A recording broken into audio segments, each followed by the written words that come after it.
ನಮಸ್ಕಾರ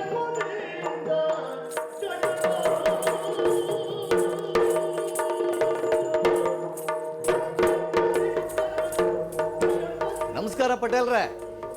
ಏಯ್ ಆಫ್ ಮಾಡೋ. ನಮಸ್ಕಾರ.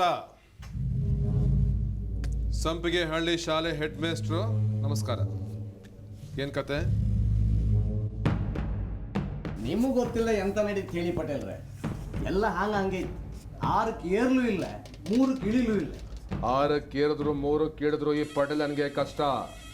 ಎಲ್ಲ ಹೇಗಿದ್ಯೋ ಹಾಗೆ ಇದ್ರೆ ಕ್ಷೇಮ. ಏನು ಮಾಡ್ತಾ ಇದ್ದಾಳೆ ನಿಮ್ಮ ಟೀಚರ್ ಅಮ್ಮ? ಬರೀ ಈ ಹೇಳ್ಕೊಡ್ತಾ ಇದ್ದಾಳೋ ಅಥವಾ ಬೇರೆ ಏನಾದ್ರು ಕ್ರಾಂತಿ ಕೂಡ ಮಾಡ್ತಾ ಇದ್ದಾಳೋ? ಎಂತ ಕ್ರಾಂತಿ ಇಲ್ಲ ಮಣ್ಣು ಇಲ್ಲ. ಆ ಮಕ್ಕಳೆಲ್ಲ ನೆಟ್ಟಿಗೆ ಶಾಲೆ ಬಪ್ಪ ಪರಿಸ್ಥಿತಿಯೇ ಕಷ್ಟ. ಏಣಿ ಈ ಜಾತ್ರೆ ಎಲ್ಲ 4 ದಿನ ನಡೀತಷ್ಟೇ. ಮತ್ತು ನೀವೇ ಕಾಣ್ತೀರಿ ಈ ಜಾತ್ರೆ ಸಂಭ್ರಮ ಎಲ್ಲ ಮುಗ್ದು ಹಳಿ ಗಂಜೆ ಗತಿ. ನಮ್ಮ ಅನಿವಾರ್ಯ ನಮಗೆ ಗೊತ್ತಿಲ್ಲ. ಅದು ಕರೆಕ್ಟಾಗಿ ಹೇಳಿದ್ರಿ ನೋಡಿ ಮೇಸ್ಟರ್. ನಮ್ಮೂರು ಸುಲಭವಾಗಿ ಉದ್ಧಾರ ಆಗೋದಿಲ್ಲಪ್ಪ. ಹಾಗಂತ ಸುಮ್ಮನೆ ಇರೋಕ್ಕಾಗಲ್ಲ. ಆ ಶ್ರದ್ಧಾನ ಅವಳ ಪಾಡ್ಗೆ ಅವಳು ಬಿಟ್ರೆ ನನ್ನ ಮರ್ಯಾದೆ ಏನಾಗಬೇಕು? ನಮಗೆ ಮಾಡಕ್ಕೆ ಏನು ಕೆಲಸ ಇಲ್ಲ ಅಂದ್ರೂ ನಾವು ಏನಾದ್ರು ಕೆಣಕ್ತಾ ಇರಬೇಕು.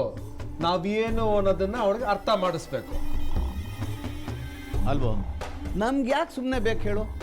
ಅವಳ ಪಾಡಿಗೆ ಶಾಲೆಯಲ್ಲಿ ಪಾಠ ಮಾಡ್ತಾ ಇದ್ರೆ ನಮ್ಗೇನೋ ಕಷ್ಟ. ನಿಮ್ಮ ಪಾಪ ರಕ್ತ ತಣ್ಣಗಾಗೋ ವಯಸ್ಸು, ಏನ್ ಮಾಡ್ಲಿ ಹೇಳಿ.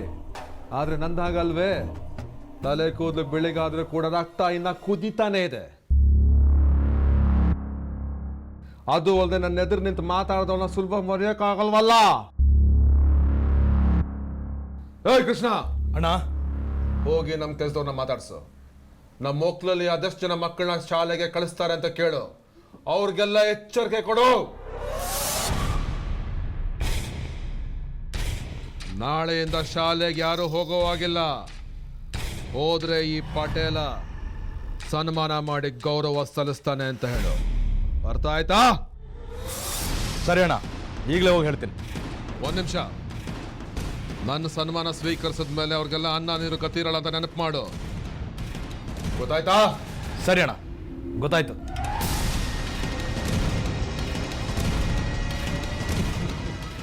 ರಾವಣ ನೆನಪಿದೆಯಲ್ಲ ನಿಮಗೆ? ಸೀತೆ ಸಹವಾಸಕ್ಕೆ ಹೋಗಿ ರಾಮಾಯಣನೇ ಆಗೋಯ್ತು. ನನ್ನನ್ನು ಕಲಿಯುಗ ರಾವಣ ಅಂತಾನೆ ಅಂದ್ಕೊಳ್ಳಿ, ನನಗೇನು ಬೇಜಾರಿಲ್ಲ. ಆದರೆ ಈ ಸೀತೆಗೆ ಯಾರಾಮನೂ ಗತಿ ಇಲ್ಲ. ಏನಂತೀರ ಹೆಡ್ ಮೇಸ್ಟ್ರೇ?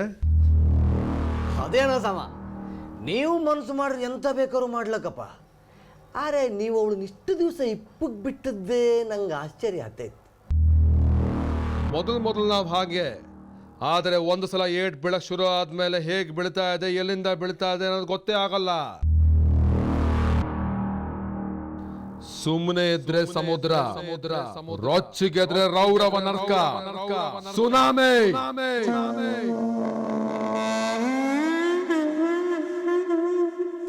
ಈ ಪಟೇಲ ಅಂದ್ಕೊಂಡಂಗಿಲ್ಲ ಅನ್ನೋದು ಆಯಮ್ಮನ್ಗೆ ಸದ್ಯದಲ್ಲೇ ಗೊತ್ತಾಗತ್ತೆ.